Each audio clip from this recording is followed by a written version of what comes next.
Welcome to Tech in the Car. I am Oliver and this is the new Audi Q4 e-tron. Now this is the Sportback Black Edition and the Q4 has just had an update. It's better, more efficient, more powerful, has more range. Please subscribe if you enjoy this video and other videos, and please also give me a like because it really helps. Let's talk about this car now. This is the Black Edition, and as a Black Edition it is unsurprisingly blacked out in lots of areas which are very, very important. Let's start at the front here. We've got an all blacked out front grille and it's got this kind of face mask design which you get on the new Audis, including the RS models. And it is very, very, I don't know, I feel like it's more classy than the silver finish which you get on the non-Black Edition models. We've got the new flat Audi ring design at the front here. Also, you'll note at the front here, there are no obvious places where you can see adaptive cruise control. Now actually it's really good that Audi put it at the side down here, so there are sensors down there. They're not in the middle like on other cars, and we have an e-tron as well logo in black. Now the Q4 e-tron has very interesting lights. This is one of the only models in the Audi range which has adjustable light signatures for the daytime running lights. Now Audi are bringing it to other models, but right now this is it. And what's really, really cool and interesting about this is they're cheating a little bit. I'll explain what I mean by that. You will see here what looks like multiple LEDs, but actually no, if you look closer, it's actually a metal template which goes across. So there are in actual fact 4 large LEDs here, 1, 2, 3, 4. And then this metal frame splits it up. So it looks like there's maybe 20, 30, 40 LEDs separately. It's a bit of a cheat from Audi, clever, but a bit of a cheat. And then underneath we have the full LED lights. On this model we have matrix LED lights which are great for driving at night. Let's talk about the pricing and specs of the Q4 e-tron. The standard version starts at just over £49,000. This, the Sportback, starts at just over £51,000. There are 2 different versions right now, the 45 and the 55, available in both Sportback and standard hatchback versions. And then we have rear wheel drive and dual motor versions, which is the Quattro version of the Q4 e-tron. What does that mean? We get 286 PS on the rear wheel drive and 340 on the all-wheel drive version, which is quite a bit of power, which makes this a lot faster than the previous versions of the Q4 e-tron. In terms of range, well, this is one thing which has helped. Audi have changed on the new Q4 e-tron how it works. It's got a permanently excited electric motor, which means that this car has higher range and is more efficient. In fact, the Q4 e-tron Sportback is actually even more efficient than the hatchback because it has the coupe design roofline. It means that it actually gets better range than the hatchback version. So you do get some benefit. And also, strangely, there's more space in the back of the Q4 e-tron Sportback than the hatchback, which I don't understand, but we'll have a look at that in a second. This car is perhaps Audi's best selling electric car. It's based on the same MQB platform as VW and Skoda also use. So you can get a car which is built on the same platform for less than this Audi, but with the Audi you're getting the style and you're getting the premium that you get from Audi, and you'll see that when we get in a second. You can check out my videos on the VW ID4 and the ID5, which are also based on the same platform, on my channel. And I also drove the earlier version of the Q4 a few years ago, so check out that video too. So you buy a Sportback, what do you get? Well, you get this fantastic sloping roofline which looks really good. Now Sportbacks can be criticized for the lack of space. They're more style over substance because, well, you lose a traditional roofline which gives you more space in the back of an SUV. But the thing is, actually with this, there is more space in the back of this car than the hatchback version of the Q4. Also because it's more efficient through the air because it doesn't have a big thing sticking up at the back. I'm slightly overstating how big the hatchback is, but nevertheless, every little bit helps with aerodynamics. It means this version has up to 339 miles of range, which is an improvement on the hatchback standard SUV version. Plus, you get this really fantastically cool design look. And in case you're wondering about the color, in the sun here, this is Navara Blue, which is an optional extra color.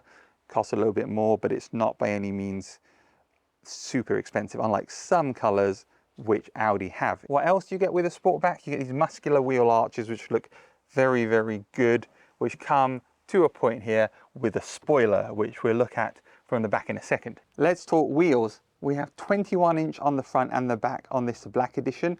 And these are special wheels because these are RS wheels. And you can see that because there is an RS on the side of the wheels. So clearly Audi have taken these wheels from an RS Q3 or RS Q7 or even one of the new RS Q8s and put them on the Q4 e-tron on the black edition. I mean, that is a pretty cool little fact. Another quirk of this car, along with the really interesting metal design blocked lights and the fact that this car has more space in the rear, and now we've got RS logos on the wheels. The back of the Q4 e-tron looks like you would expect on a Sportback, indeed on any Q4 e-tron. We've got a really interesting kind of diffuser design here. It's not actually a diffuser, but it's that kind of design. It says e-tron in big letters on the back. And then we have, again, our blacked out Audi logo because this is a black edition. And here is the e-tron Sportback spoiler. And then we've got the light bar. Now, most premium high-end EVs now seem to come in light bars. I do really, really like them, though. I think they're very stylish design, and for the time being, they look very futuristic. Let's open up the Q4 e-tron. So we've got a fully electric tailgate. Those are always really good. And in the back here, we've got 535 litres of space compared to 520 on the hatchback full-size SUV version of this car. Now, you might be wondering, can you fit a dog in the back of this car, even if it is not the Sportback version? The answer is a small dog, perhaps, because even the hatchback version, and I say hatchback to mean a normal roofline SUV version of this car, comes to about here. So yes, it is raised higher than the Sportback coupe design, but it's still not a high boot lid for putting a big dog in the back. But there is a lot of space back here, as I mentioned, more than in the standard version. We have a removable floor here, and underneath here are where all the cables are, and the back seats do go down. You can put this underneath that removable floor to raise the level a bit, but you won't get a flat floor when you put them through. But let's have a look and see how that works.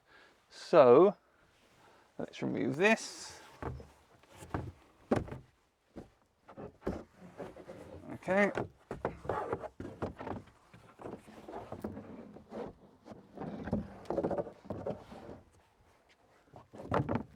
And let's put the back seats down now. So even with the back cover underneath the removable floor lid, you still do not get a flat loading area in the back of the car. Now, if you put your seats down like this, you could certainly put a dog mat back here. And obviously with all this space, if you're moving house, then you can put plenty of stuff in the back of this car with the back seats down. So you're not lacking for space in the back of the Q4 e-tron. It would be nice if this was flat, but Audi have made it so it isn't, so it isn't. Let's talk rear seating space. Well, I think you can see I've got quite a lot of space back here. I'm about 1.78 meters, and this is a driving position. I've got a lot of knee room. I can put my feet out as well. Obviously the roof is sloping, so the amount of space I have is decreasing. If you were over 6 foot, you might have a bit of a squeeze back here. But because of this panoramic sunroof, it's very light, it's very airy, and there's a lot of room back here. Do you have any convenience back here? Of course you do have some convenience back here, because we have, as you would expect, a fold-down armrest with 2 cup holders, and we have 2 USB Type-Cs down here, plus a 12-volt charger, and our own climate zone, although it's only one climate zone, but it can adjust the temperature using the plus and minus, and there's a little screen there too. And this does have pass-through as well, so I can put this down and pass through whatever I want to pass through. So there's a lot of convenience in this car, which I like a lot. Let's talk about the charging here. We can do 10 to 80% charge in 28 minutes. On the Quattro version, the max charging is 175 kilowatts DC, and on the standard rear-wheel drive version, we've got 135 kilowatt DC charging. So 10 to 80% in about 28 minutes. You can remove the cover here. You can plug your CCS into here to charge it, and there's a little light too, which lets you see what's going on. Moving to the inside of the Audi Q4 e-tron is where you notice the differences between its brothers, the VW and the Skoda, and Audi. It's the quality in here which is noticeable. Let's start with the steering wheel. Now, we've got, as I mentioned, beautiful metal design here. We've got perforated leather, smooth leather. We've got the stitching at the top here. It's just a super nice steering wheel, which I really like. And we got our flat Audi design, which is really cool. And then we've got our Audi virtual cockpit. So if I turn the car on now, this is the e-tron design of the virtual cockpit. So you can see your range, you can see whether you're in charge or power, and you can see your consumption all in one area. And you can change the view, and you can have it with your maps as well, if that's what you're after. So you have some options here which you can do. Now the other thing you can do is you can change that view to a different view. Now the other thing you can do is you can change that view to a different view, because there are 3 options for us to use. You can also change this so it looks differently. So there are actually 3 options in the Audi virtual cockpit. Classic, which looks like this. Sport, which looks like this. And which is a bit more funky, as you can see. And then e-tron, which is my favorite. This is exclusive to the e-tron, and it's got that center speed and information, which I love. And this reminds me of the previous RS tachometer on the RS cars previously. But I really like that. I think that's a very cool e-tron design. And then we've got these touch sensitive buttons which have little guidelines on them, which is really interesting, which are very much like actually on the Ferrari SF90 and Roma and 296 I have videos on. But I like this. Capacitive buttons on the steering wheel and in the car. Not everybody's fond of them. I don't mind them, and I quite like the way they work. And then we've got this 11.6-inch display with Android Auto, Apple CarPlay. You can see exactly how it works, and it's super simple to use. And I do love the way this curves away and towards the driver. Now, in certain countries, including the US, it will actually tell you how long it takes before the light will change to green. And that's really helpful information. It shows it right there in front of you. We've got head-up display as well, which is an augmented reality head-up display, which projects an arrow in front of you when you're following the sat-nav directions, which is very cool. And then these seats are comfortable. Weirdly, they're manual in the UK. Everything else on this car has every other bit of technology that Audi has, except for electric seats. I don't understand it. It's weird. Let's look at the infotainment system. We've got the 3 panels here showing your location, your media, your phone. Then we've got our tiles, and at the side we've got shortcuts to those tiles. And then being an EV, we can go across here, we can click on car, and we can see our charging. So we can see our everyday use, our long distances, our target. We can tap on it if it's charging. We can go into our battery protection function, which stops it from going above 80%. Plug and play, which lets you plug the car in and it will automatically tell the charger who you are, so you get charged correctly. And releasing the AC connector after charging. I think that's quite good, because if you were to walk away from your car and it was finished charging earlier, potentially, depending on the amount of space there is in the parking, somebody else could then plug in their car and charge it. Also, it might help with damage as well if people don't have to pull on it. You can set advanced charging settings of times if you want to, and you can set your location. Very clever. And then one of my favorite settings is the ability to adjust the lights. Now, I did talk a bit about this here, but you can choose between different signatures. Signature 1, 2, 3, 4. Now, do you remember what I said? There are actually 4 sets of LEDs here. In fact, you can see them better on here. 1, 2, 3, 4. And then the little metal bits make it look like there's spaces between them. So clever design. I like this design. That's my favorite. We do, of course, have Android Auto and Apple CarPlay. And you can click on Android Auto and you can see everything you'd want to see. Your maps, your music, and your phone calls. Very easy and simple to use on this nice 11.6-inch display. So you have a lot of versatility here. If we go into navigation, I can set a route. So let's say we wanted to go to, and if we go to navigation, let's say we wanted to go somewhere like, say, Scotland. Let's put in Edinburgh. Tap on it here. And of course, there's destination. Somewhere such as say Edinburgh. So let's type in Edinburgh Airport and it will search for Edinburgh Airport. Here we go. And then it will show us information about everywhere that we're going. And then we click on start. So it will now calculate the route. Now you can see the blue area here is showing the range of the car, which is currently 240 miles. And anywhere out of there, we can't obviously get to without charging the car. It's telling us there's a toll road on the route, which is nice to see. Now in a minute, what you will see is the car will tell you that it can't get to Edinburgh on one charge without charging the battery. So we'll wait for that to pop up. You can see the message here, not possible to reach this destination on a current charge. Should we automatically add stops? And you can see it suggested Shell recharge in Birmingham, 39 minutes charge, it's up to 85%. And then when we get to Carlisle, 12% charge up to 61, 22 minutes. And we get to Edinburgh Airport with 13%. And now in a second, it will show on the map the places that we need to stop. And you can quite clearly see that here now. As we zoom in, Birmingham, stop for charging, and Carlisle getting us to Edinburgh. So this is exactly how it works on other cars, but it's interesting to see as a comparison. And if you've not got an Audi and you want to see how it route plans, there you go, you can see it now. Overall, this is a really good interior. This car's got a ton of technology. It's very comfortable to drive, very safe to drive. Now let's take it for a drive and let's see how quickly it does 0 to 60 and what I think of handling and the range of this car. Let's start with the one thing I do not like about this car, and that is the brakes. The brakes for me on here are way too soft. You really have to stamp them to stop in normal circumstances. A gentle press would barely bring you to a stop. I mean, that's a gentle press. If there was somebody crossing in front of me like there just was there, I would have had to stamp the brakes to stop, unless it's in regen mode. If it's in regen mode, then it's different.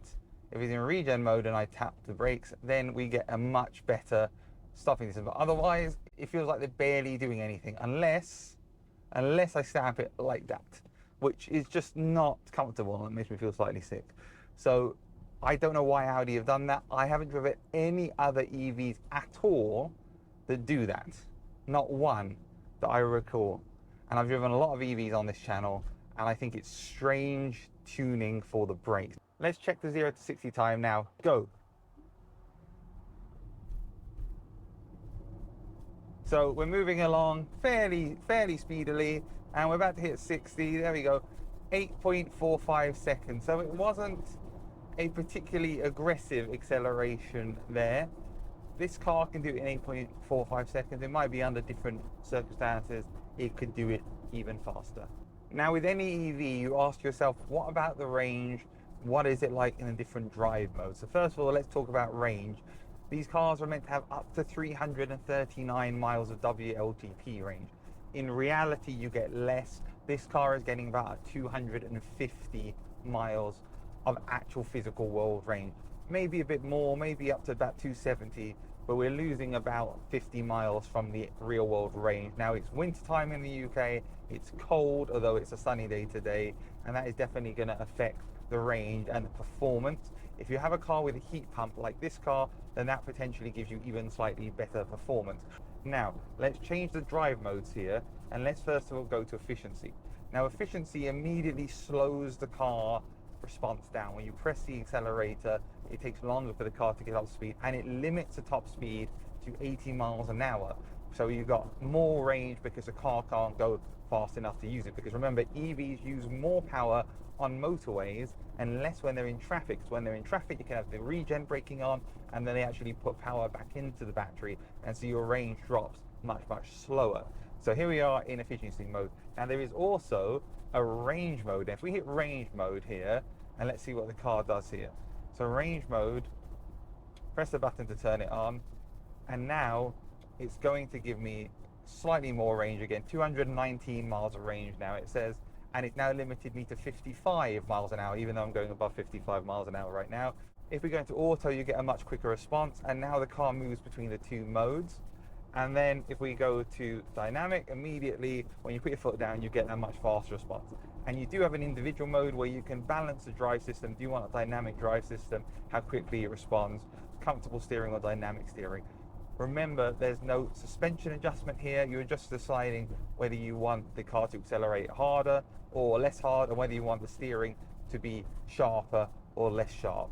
And that's it. Overall, we've got a very sporty ride, not the softest, not the hardest, decent performance, decent acceleration, decent range, about what you would expect with around 250 miles. Maybe you can get up to 260, 270, but it is a comfortable car. You feel like you're in a premium vehicle, and that's really, really important. And this is a very good car, and I'm very happy to be driving this car and using it every single day. I've taken you for a drive on the Q4 e-tron. We've tested its performance and we've looked at its range. And what's my verdict of this car? This is a very comfortable car inside with all the latest technology. It looks the part. It's got decent range, and considering what it is, I think the price is about right. Yes, it is a more premium version of Volkswagen and Skoda models, but if you want that premium version, then this is the car to get.